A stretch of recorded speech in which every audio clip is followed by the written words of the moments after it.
Welcome to the Mountain Gardener with your host, Ken Lain. Gardening can be challenging, but with Ken's tips, tricks, and local advice, you'll reap huge rewards. Now welcome your host, Ken Lain. And welcome to this week's edition of The Mountain Gardener. Your host, Ken Lain, here every week, talking about the landscapes of northern Arizona.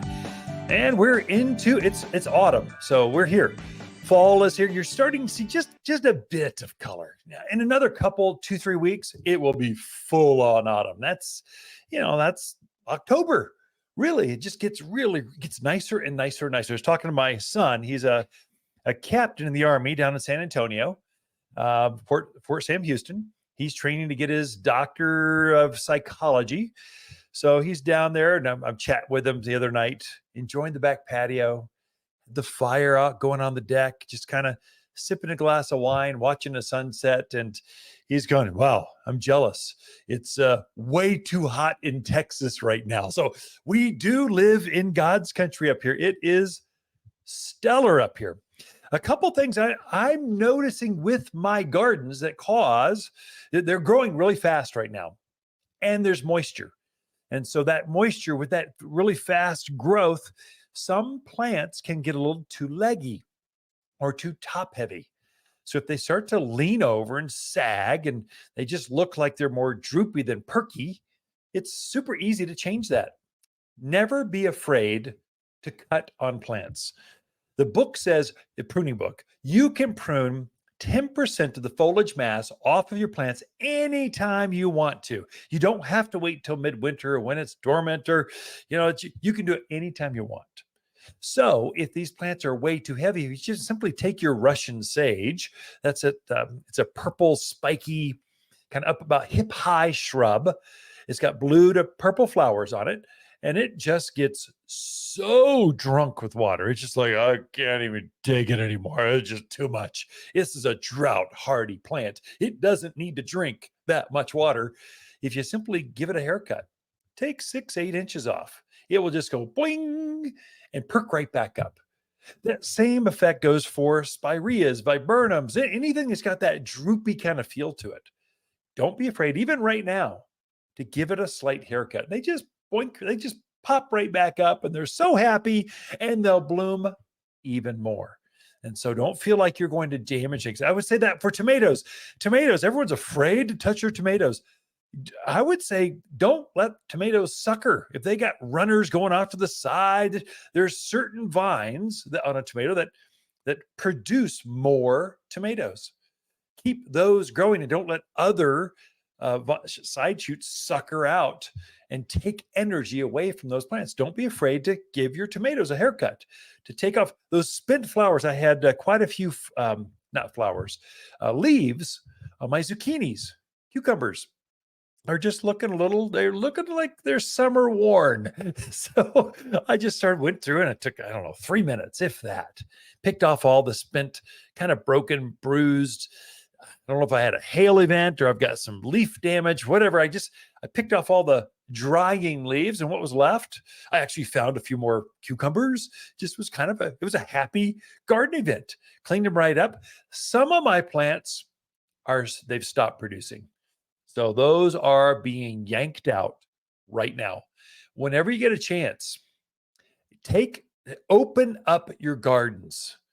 So things that aren't producing, get rid of them. They're taking energy away from the other plants. They're taking water and food and all the other nutrients. They're not helping you. So when they stop producing, it can happen anytime between now and Thanksgiving, depending on what the variety is or what your altitude is.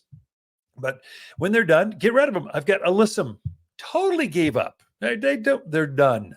So I pulled those out, added some extra potting soil on top of my containers, and I planted pansies.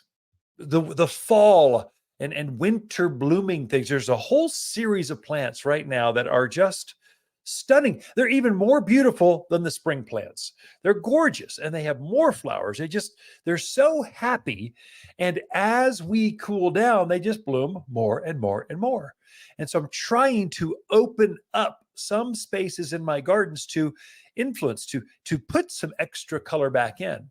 Now, what you'll find is your raised beds, your garden, your containers, some of the soil just disappeared. I mean, it literally evaporates. Really, what's happening is the plants use soil. You think, yeah, they take in, carbon from the air, but they also take it from the roots. And they don't tell you that in most garden blogs, but you wonder where your soil went. And there's like an inch layer left on that open, raised bed where you're growing your vegetables or your flowers, your herbs. You'll need to replenish that. And so just don't let it keep disappearing because it gets used up. Plants like freshness. They like fresh soil. It's like a soda can that's out there. When you first pop it and you go, oh, it's so tingly. It just makes you feel good. And then it sits on the counter for a couple hours. Your soil is the same way. It's flat. It doesn't taste as good. Oh, I guess I could enjoy this, but I'd rather not. Plants love that fresh, new, crispy soil. So adding some potting soil, water's potting, or a grower's mix. The plants, if you're adding some new, let's say broccoli or cauliflower, or lettuce, spinach, whatever, snapdragons, mums, asters, if you're adding some fresh plants into the gardens, to add some soil, it's an opportunity. In fact, I'm trying to aggressively, so the alyssum I mentioned, they just pooped out on me. They were long, trailing, went down these pots, down to the patio. They were spectacular. And they said, okay, I've grown enough. I'm done. And they died, or they just didn't look good. So I killed them. So pulled them out. Then I'm trying to dig down into that. I've got several plants in this big pot, including a big Taniosho pine, this huge miniature, not huge miniature. What is that kind of statement? This decorative huge ornamental pine tree. It's about 3 inches around, about 4 feet top. It has this beautiful pom-pommed top to it. And then at the bottom of this, I've got it's a topiary. And at the bottom, I plant flowers, underplanting. So I'm pulling out some of those flowers, and the others I'm trying to take out some of that extra soil around those old spent roots so that I can make room for additional potting soil. So I'm trying to be aggressive, but not too aggressive where I disturb everything else. But there's an art to it. But if you can add some freshness, that's the point. It makes a real difference on how vigorous, how that next crop rotation is going to be affected. This is I think it's more important to be adding mulch and compost and more soil, more additives as in your raised beds, things that have defined root mass. So a raised bed is, it's 4 by 8.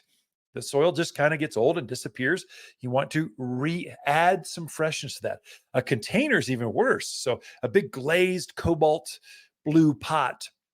Well, you've got maybe a cubic yard of soil there if you're lucky. So you want to add some fresh stuff into that. It will be a game changer. When I get all done, I just did this. Adding some flowers, adding some soil. I'll take a handful of all-purpose plant food. This is a granular organic food. It's safe for your pets, the birds, the worms. The plants love it. And so I'll sprinkle some of that around all the plants and the new plants, and that will invigorate that nutrient. So organics, the beauty is every time you water, a little bit of food releases every time it touches it. So that's a great thing about manure, like bird poops and cottonseed meals and sulfur iron pellets, and just the plants love that. They feed off of that. And so it will invigorate the plants that were in that surrounding near those plants because you just fertilized them. They're thinking they're cared for. And look, they got a buddy they're growing next to, some violas or pansies. Going, oh, that's exciting. How you doing over there? Hey, let's bloom together. And they will keep blooming. Literally, this is good news for you folks in the Midwest. You plant pansies and violas, Dusty Miller right now, they will bloom right through winter. They're just amazing. We get cold, but we don't get that kind of crazy Midwest cold. So they'll keep on blooming. And so it's strategic. Be aggressive, look for spots, add some fresh soil, put some color in so they have time to fill out, and you can enjoy that fabulous color even in January when it's 10 degrees out. They'll still be blooming because they're happy. Okay, got a lot in store for you this show. I've got Lisa Waterslane coming in with your garden questions right after this. Whether you're freshening up an existing landscape or starting with a blank slate, the Watters In-Store Garden Consultation is right for anyone. If you don't know where to start, Watters Personal Shopper Service allows you to book one-on-one time with an expert without the crowds. It's easy by phone or through our website. No lines, no waiting. Purchase a $250 gift card from Watters, and it comes with one-on-one private gardener time. You're going to love your yard again. Watters Garden Center in Prescott or wattersgardencenter.com.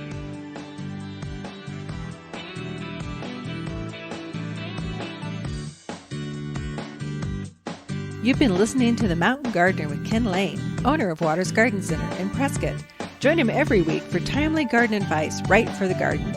Visit Ken where he can be found throughout the week at Watters Garden Center in Prescott.